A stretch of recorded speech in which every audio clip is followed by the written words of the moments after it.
안녕하십니까. 신영일의 비즈정보 플러스입니다. 우리의 입맛을 돋우는 마늘종에는 영양도 풍부하다고 하는데요. 마늘종에는 알리신 성분이 들어있어서 체내 유해균을 억제하고 면역력을 향상시켜주고 폴리페놀 계열의 항산화 성분도 함유하고 있어 체내 활성산소를 억제해 세포 손상을 막고 노화를 늦추는 데도 효과가 있다고 합니다. 이러한 마늘종을 조리할 때는 살짝 데치거나 센 불에 빠르게 볶아야 영양 손실을 최소화하고 아삭한 식감도 살릴 수 있다고 하니까 참고하시기 바랍니다. 그럼 오늘 순서 본격적으로 시작합니다.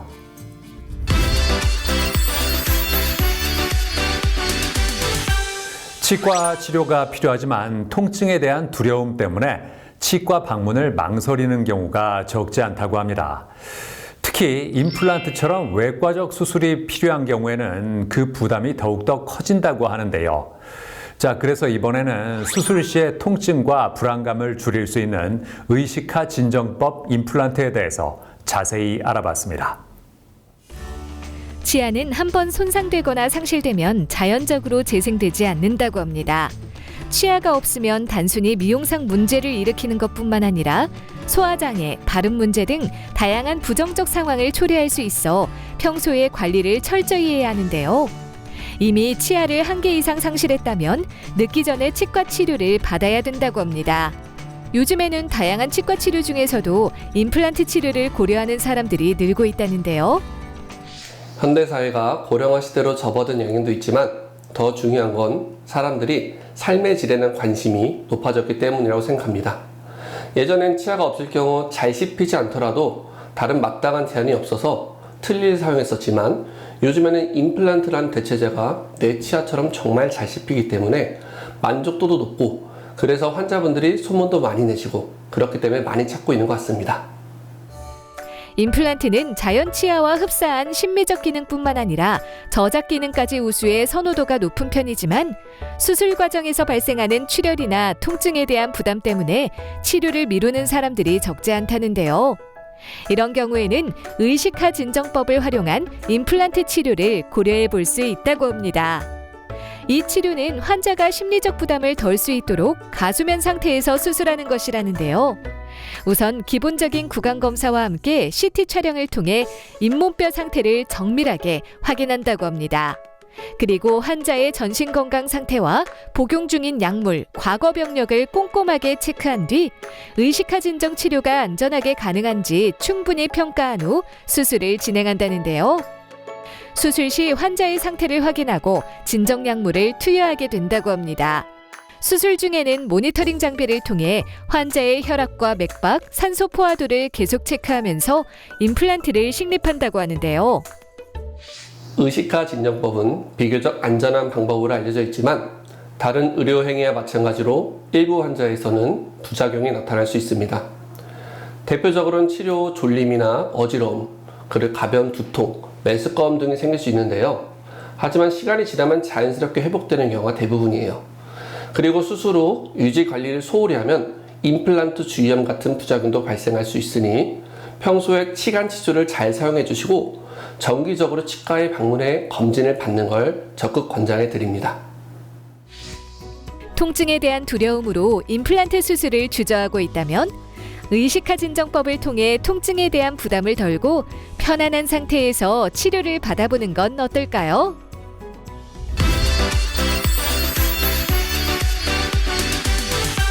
김훈기 원장과 함께 자세한 말씀 나눠보겠습니다. 안녕하세요. 네, 안녕하세요. 의식화 진정법과 전신 마취는 어떤 차이가 있는 겁니까? 네, 전신 마취와 의식화 진정법의 가장 큰 차이점은 의식의 유무와 자가 호흡입니다. 전신 마취 경우는 의식이 아예 없는 상태에서 기계에 의존해서 호흡을 진행되지만은 의식화 진정법은 의식이 약간은 존재하고 호흡도 자가 호흡을 이용해서 호흡을 해요. 그렇기 때문에 환자분에게 해보세요라는 약간의 협조도 가능한 술식입니다. 하지만 환자분들께 수술이 끝나고 나면은 전혀 기억을 못 하시기 때문에 편안하게 자고 일어나는 듯한 느낌을 가지시게 됩니다. 전체 임플란트도 의식화 진정법을 활용해서 할 수 있습니까? 네, 전체 임플란트야말로 의식화 진정법을 활용하기에 가장 적절한 술식입니다. 임플란트의 개수가 늘어남에 따라 환자분들이 피로도도 높아질 뿐만 아니라 공포감도 늘어나게 돼 있어요. 하지만 의식화 진정법을 이용하고 나면은 환자분들이 잠깐 자고 일어나는데 수술이 끝나 있거든요. 그래서 아주 편안함을 많이 느끼십니다. 저희 병원 환자분들 중에서도 치료를 미루다가 전체 임플란트를 하러 오신 분들이 많으신데 그런 분들이 끝나고 나시면 꼭 하시는 말씀이 있습니다. 이럴 줄 알았으면 진작 올 걸 그랬다. 이렇게 안 아플 줄 몰랐다라는 등을 반응을 많이 보이십니다. 수술 후의 관리는 어떻게 하는 게 좋겠습니까? 네, 수술 후 제가 꼭 주의 말씀드리는 게 있어요. 바로 운전 금지입니다. 환자분들이 이제 잠에서 깨고 나면은 너무 깨우네라고 하셔가지고 오늘 운전하고 집에 가겠습니다라고들 하시는데 그러다 사고 나는 경우가 종종 있습니다. 그래서 절대 운전하시면 안 되고 보호자 동반하셔서 귀가하시는 걸 추천드리겠습니다.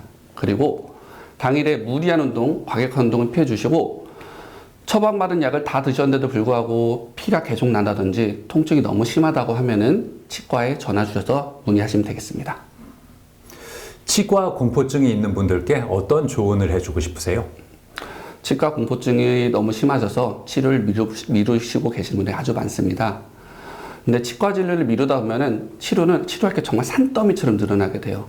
그렇기 때문에 미루지 마시고 요즘 치과는 공포증을 위한 환자분을 위해서 무통마취 기계도 이용하고 또 도포마취제를 발라드리고 또 심하신 분들은 말씀드린 대로 의식화 진정법을 이용하는 치과들이 많이 생기고 있습니다. 그래서 약간의 검색을 하셔서 주변 치과에 그런 데가 있는지 확인해 보시고 내원해 보시는 걸 추천드리겠습니다. 네, 오늘 말씀 잘 들었습니다. 감사합니다. 네, 감사합니다.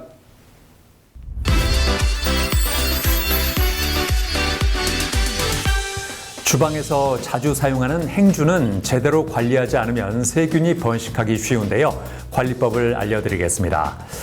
먼저 끓는 물에 식초나 베이킹소다를 한두 스푼 넣고 행주를 10분 이상 삶아주면 대부분의 세균이 죽는다고 합니다. 또 전자레인지를 활용하는 방법도 있는데요. 젖은 행주를 전자레인지에 놓고 2, 3분 정도 돌리면 살균 효과를 볼 수 있는데 살균한 후에는 햇볕이 잘 드는 곳에서 말리는 것이 좋습니다. 또 행주는 일주일에서 열흘 이내에 교체해 주는 것이 위생적이라고 하니까 참고하시기 바랍니다. 저는 다음 시간에도 다양한 소식 가지고 인사드리겠습니다. 고맙습니다.